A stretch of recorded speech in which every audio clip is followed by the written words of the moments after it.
This is Tom Kofer, and you are at HeavyMetalHog.com. I'd like to welcome everybody to this historic event, which is the first ever audio interview at HeavyMetalHog.com.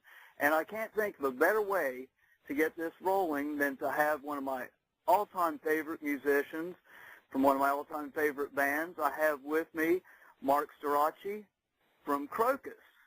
Welcome to America, Marc. Hello. Hello, Tom. Congratulations with your first audio interview. It's a privilege to do this in the name of Krokus with you, and just shoot, man. It's a pleasure. Okay. Well, thank you for taking the time. Of course, your band has a new record out, Hoodoo, which is going to be released here in the United States on the 25th of May. And I'd like to start things off by saying congratulations on that album. It's my current choice for Rock Album of the Year. And Thank you. What can you say? 28 years later, and the old gang is back together. In that time, does this seem like revisiting old times? You mean the reunion? Yeah. Well, we're not actually, how can I say, living in the past, if that's what you mean.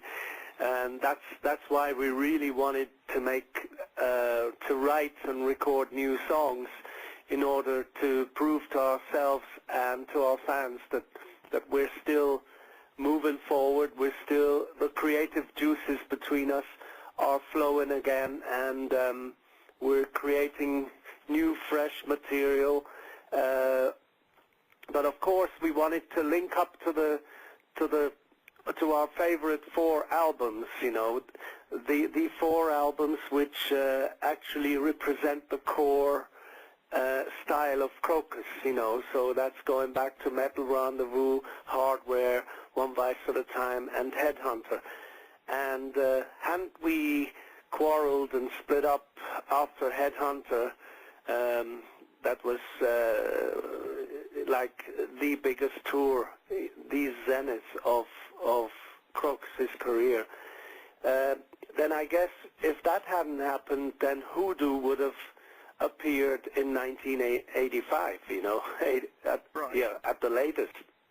But as it happened, we, you know, Chris left the band, and Freddie was no longer with us, and so it was Fernando and Cokie Kohler and myself, and we had 2 American guys in the band after Headhunter, and then we did the Blitz album, which also did very well, but style-wise, when we look back, it was pretty much the wrong direction. Okay. Well, I tell you, I kind of wanted to touch on that period, going back to '84 with the Blitz. You know, there was a bit of a change. I think that was instigated, you know, most likely by Arista, which was your record company at the time, and I mean, the Blitz really had some great songs on it.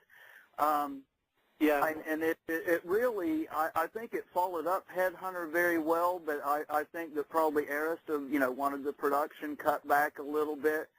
And so you really, you know, you said before in our email interview that that direction and that involvement with your record company kind of, you know, started things in the negative direction. Well, you know, I mean, we were kind of blind to it, I must admit and be honest, that, I mean, we had been on the road since 1979. We arrived in the USA somewhere 1980, and then the accumulation of dates was increasing by leaps and bounds, so that towards the Headhunter period, 1983, we were out on the road up to 9 months a year, you know, six months a year, and then the longest tour was 9 months, and that's hard to how can I say? I mean, physically you have to deliver so much, and you're so drained that you're creatively on the rocks in a way. Plus, you're heavily influenced. You're more liable to become the chameleon. You know, we were always in the States then. Not that we didn't like it, but the influence from Europe, from being in Europe, started to water down, and we started to take on American influences. We were reading American magazines, you know, Cream, Hit Parader, and so on. Watching MTV, so obviously we wanted to be in there with everyone else, and you know, artists tend to follow trends and so on. So the record company came and said, guys, after the Headhunter album, they said, you know, you got to take the grit off the singer's voice, and you got to polish up your production, and this is the producer we'd like you to have, and then they put their money where their mouth was, in that they sank the biggest recording budget ever behind the Blitz, and we even did a couple of videos.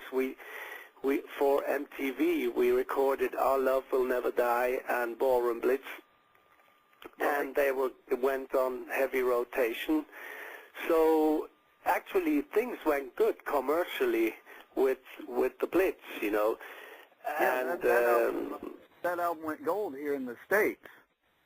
Yeah, and I guess by now it should be platinum, but yeah. I don't know really.